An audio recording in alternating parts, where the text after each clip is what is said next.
Bonjour à tous. Je voudrais m'adresser aujourd'hui à tous les gens que j'ai croisés sur Twitter ou hors Twitter, avec qui j'ai eu des discussions téléphoniques, WhatsApp, enfin bref.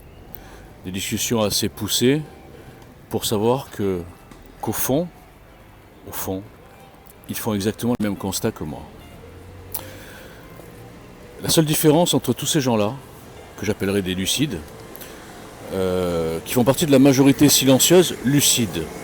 Majorité silencieuse parce que ce ne sont pas des gens forcément connus, sauf certains, donc ils n'ont pas une parole publique, mais ils ont une petite aura sur Twitter. Ils ont un petit public sur Twitter, donc c'est des leaders d'opinion, on peut dire, qui sont respectés pour leur perspicacité et pour l'intérêt de leurs tweets et de leurs réflexions.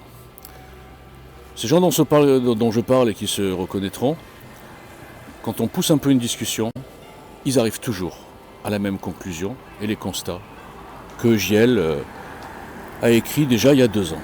Bon. Le constat, je les rappelle, le Front National ne gagnera jamais, l'alliance des droites est impossible parce qu'au mieux, ça sera des ralliements individuels. Macron ne rêve que du remake 2017, qu'il sait gagner d'avance. Et partant de ces 3 simples constats et sans aller plus loin, la réaction logique, c'est de se mettre dès à présent dans la construction d'autre chose pour surprendre Macron et pour se donner une chance de le dégager et de récupérer notre pays. Alors, j'aimerais me dire que oui, ça c'est votre conclusion. Non, c'est pas ma conclusion, ça s'appelle la logique. Alors maintenant, quels sont les freins à cette logique?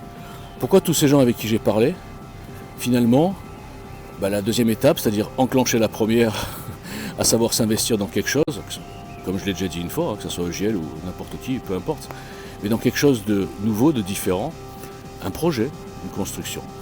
Quels sont les freins? Alors je vais vous les donner, les freins. Souvent, cette petite aura sur Twitter fait qu'on s'y habitue. C'est un espèce de confort. Moi aussi, j'ai une petite, mais très régionale, même pas, de mon quartier. Quand j'étais chanteur... Enfin bon, passons. Voilà que je comprends que c'est confortable d'avoir un peu de fans, des gens qui vous aiment bien, qui vous admirent, etc. Donc les décevoir ou les choquer, même si c'est pour prendre de l'avance, c'est pas très agréable. C'est-à-dire que si d'un coup quelqu'un qui a une petite aura, quelqu'un qui a une petite voix médiatique disait les gars, je suis désolé, mais j'y crois plus au Front National. J'y crois plus, ça veut pas dire que je suis pas patriote, ça veut juste dire que j'y crois plus parce que c'est logique. Voilà. Cette personne, il va perdre la moitié de ses followers, qui vont traduire bêtement, comme ils ont fait avec moi, qui vont traduire bêtement, il est ennemi du Front National, alors que c'est pas ennemi, c'est un constat. Il n'est pas patriote, alors que le patriotisme et l'amour du pays, c'est pas un monopole du Front National. Ouais, donc c'est bon, on le bloque, on veut plus voir ce qu'il dit, et on dira à tous nos amis de le bloquer. Voilà, je vous ai décrit Twitter. Bon.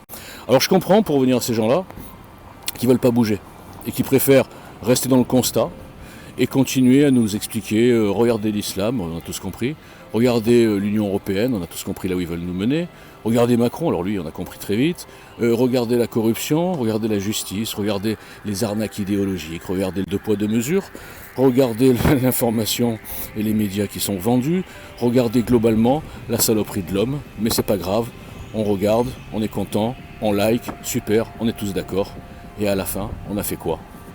Rien. Et on aura Macron, et donc ça continuera. Et en 2023, on dira « Ah, regardez Macron », et ainsi de suite. Voilà. Et tout ça pourquoi, à la base? C'est un résumé, pour l'ego de l'homme, l'ego individuel, de ne pas prendre le risque de prendre une position minoritaire en avance. Et vous voyez la différence avec moi? Moi, mon ego, il est peut-être 10 fois plus important que la moyenne.